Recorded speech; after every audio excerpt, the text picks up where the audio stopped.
പാടി വാഴ്ത്തിടും ഞങ്ങൾ.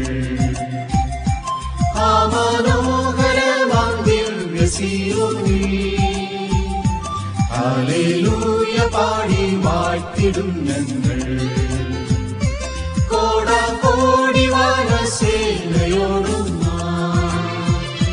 സിയോൻ ഗീതങ്ങളോടൊന്നായാക്കു പാടിടാം.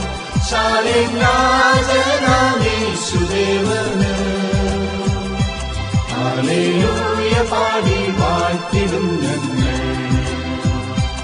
ആ മനോഹരമാം ദിവ്യസീയോനിൽ. വേഗം വരുന്ന നമ്മളുടെ കർത്താവായ യേശുക്രിസ്തുവിൻ്റെ ധന്യനാമത്തിൽ എല്ലാവർക്കും സ്നേഹവന്ദനം.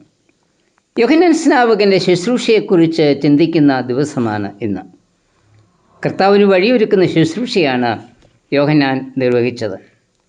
മലാക്കി 3:1 വായിക്കുന്നത്, എനിക്ക് മുമ്പായി വഴി നിരത്തേണ്ടതിന് ഞാൻ എൻ്റെ ദൂതനെ അയക്കുന്നു എന്നാണ്. മരുഭൂമിയിലും നിർജ്ജന പ്രദേശത്തും കർത്താവിനെ വഴി നിരപ്പാക്കുന്ന യോഹന്നാൻ്റെ ശുശ്രൂഷയെക്കുറിച്ച് യെശയ്യാവ് 40:3-4 വാക്യങ്ങളിൽ വായിക്കുന്നുണ്ട്. യോഹന്നാൻ്റെ ശുശ്രൂഷയ്ക്ക് ചില പ്രത്യേകതകൾ ഉണ്ടായിരുന്നു. ഒന്ന്, യോഹന്നാൻ്റെ പ്രസംഗ വിഷയം മാനസാന്തരപ്പെടുക. ലൂക്കോസ് 3:3 യോഹന്നാൻ യോർദാൻ അരികെയുള്ള നാട്ടിലൊക്കെയും വന്ന് പാപമോചനത്തിനായിട്ടുള്ള മാനസാന്തര സ്നാനം പ്രസംഗിച്ചു. മാനസാന്തരത്തിൻ്റെ ദൂത് പ്രസംഗിക്കുക എന്നത് അത്ര എളുപ്പമല്ല. എന്നാൽ കർത്താവിൻ്റെ നിയോഗം ഏറ്റെടുത്തിരിക്കുന്നവർക്ക് മാത്രമേ മാനസാന്തരപ്പെടുക എന്ന് പ്രസംഗിക്കുവാൻ കഴിയൂ. കർണരസമുള്ള പ്രസംഗം കേൾക്കുന്നത് അനേകർക്കും ഇഷ്ടം. മാനസാന്തരത്തിൻ്റെ ദൂത് പ്രസംഗിക്കുന്നവരെ പഴഞ്ചന്മാർ എന്ന സാധാരണ മുദ്ര കുത്തുന്നത്. ഓരോ വ്യക്തിയും ദൈവത്തിങ്കിലേക്ക് തിരിയുന്നതിന് അവരുടെ ഉള്ള അവസ്ഥയെ ചൂണ്ടിക്കാണിക്കുവാൻ ദൂത് പ്രസംഗിക്കുന്നവർക്ക് കഴിയണം. ദൂതിൻ്റെ ലക്ഷ്യം മാനസാന്തരം ആയിരിക്കണം. യോഹന്നാൻ്റെ പ്രസംഗം മാനസാന്തരത്തിന് യോഗ്യമായ ഫലം കായ്ക്കുക എന്നതായിരുന്നു.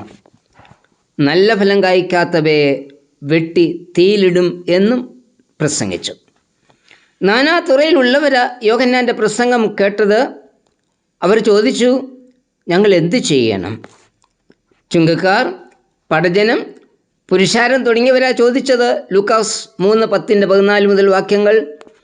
യോഹന്നാൻ പറഞ്ഞു, ബലാത്കാരം ചെയ്യരുത്, ഇല്ലാത്തവന് നൽകണം, കൽപ്പിച്ചതിലധികം പിരിക്കരുത്.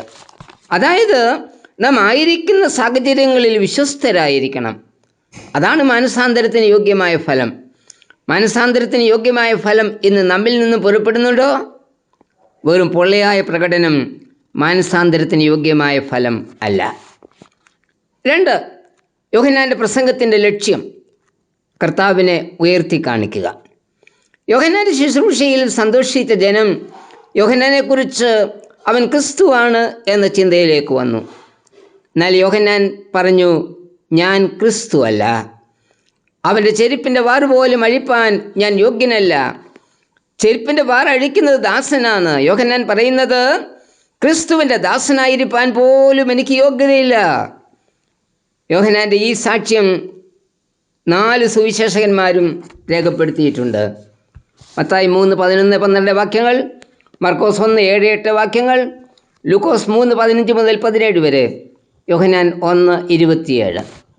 4 സുവിശേഷകന്മാരും രേഖപ്പെടുത്തിയിരിക്കുന്നു എന്ന് പറയുമ്പോൾ യോഹന്നാൻ്റെ സാക്ഷ്യത്തിൻ്റെ മൂല്യം എത്രയും വലുതാണ് എന്ന് ചിന്തിക്കണം. യോഹന്നാന് തന്നെക്കുറിച്ച് പറയുവാൻ ഒന്നുമില്ലായിരുന്നു. യോഹന്നാന് യേശുവിനെക്കുറിച്ച് മാത്രം പറയുവാനേ ഉണ്ടായിരുന്നുള്ളൂ.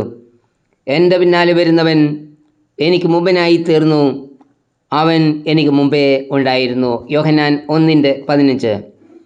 ഇതാ ലോകത്തിൻ്റെ പാപത്തെ ചുമക്കുന്ന ദൈവത്തിൻ്റെ കുഞ്ഞാട്. യോഹന്നാൻ 1:29. അവൻ നിങ്ങളെ പരിശുദ്ധാത്മാവിൽ സ്നാനം കഴിപ്പിക്കും. യോഹന്നാൻ 1:33. തന്നെക്കുറിച്ചൊന്നും പറയാതെ യോഹന്നാൻ യേശുവിനെക്കുറിച്ച് മാത്രം പറഞ്ഞു, യേശുവിനെ ഉയർത്തിപ്പിടിച്ചു. ഇന്നത്തെ സുവിശേഷകന്മാരുടെ സാക്ഷ്യം എന്താണ്? കർത്താവിൻ്റെ വലിയൊരു ദാസൻ, രോഗശാന്തി വരമുള്ളവൻ, മഹത്വം കർത്താവിന് നൽകാതെ സ്വയം മഹത്വം എടുക്കുന്ന സുവിശേഷകർ. സ്വയം ഉയർത്തുമ്പോൾ ക്രിസ്തു താഴ്ത്തപ്പെടും, ക്രിസ്തു ഉയർത്തപ്പെടുമ്പോൾ സ്വയം താഴ്ത്തപ്പെടും. യോഹന്നാൻ പറഞ്ഞു, ക്രിസ്തു വളരേണം, ഞാനോ കുറയണം. യോഹന്നാൻ 3:30. ഇന്ന് വിശ്വാസികളായ നാം ഓരോരുത്തരുടെയും പ്രവർത്തനത്തിൽ കൂടി ആരാണ് ഉയർത്തപ്പെടുന്നത്? ആരാണ് വളരുന്നത്? ക്രിസ്തുവിന് മഹത്വം നൽകാതെയുള്ള നമ്മുടെ പ്രവർത്തനങ്ങളും നമ്മുടെ സഭകളും വളരുമ്പോൾ ക്രിസ്തു പുറത്തു തള്ളപ്പെടുന്നു. ആ ഒരു ചിന്ത നമ്മിലുണ്ടാവണം. ഇവിടെ പൗലോസിൻ്റെ പ്രസംഗം പ്രസക്തമാണ്.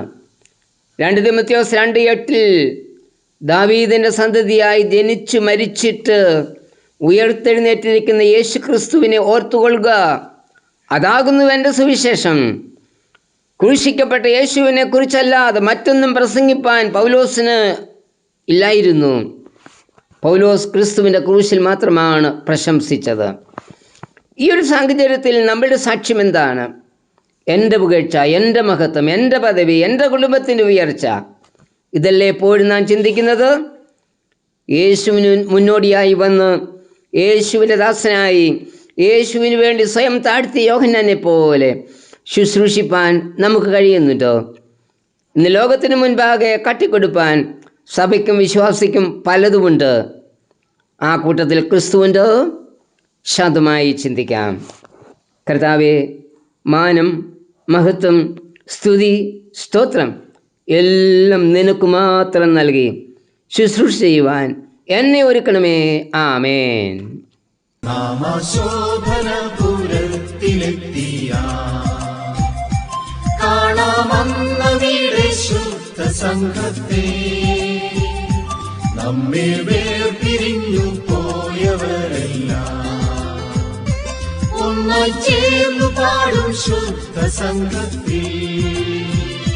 സിയോൻ ഗീതങ്ങളോരൊന്നായി ആർത്തുപാടിടാം, ശാലേം രാജനാമേശുദേവന്